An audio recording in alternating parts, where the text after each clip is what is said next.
case briefs, and so much more. LSData's got what you're looking for.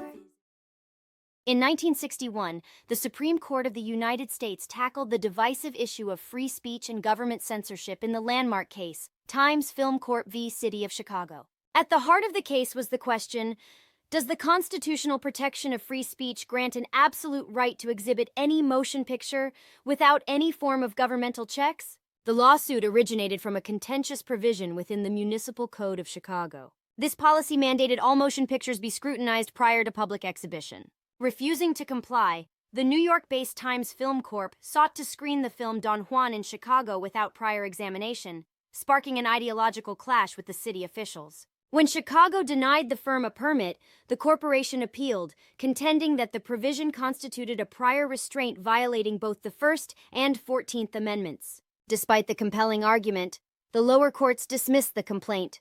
Their decision leaned heavily on the fact that the film in question or any evidence pertaining to its content was not presented in court, thus reducing the case to an abstract question of law.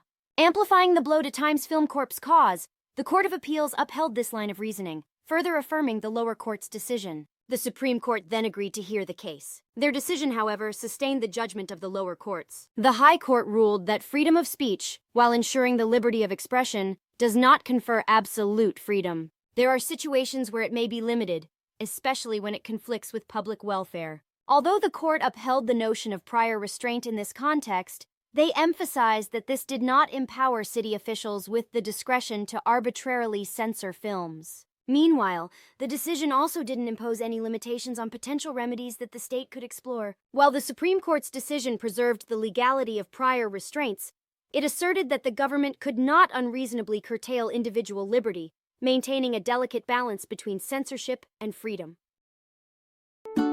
Case briefs, and so much more.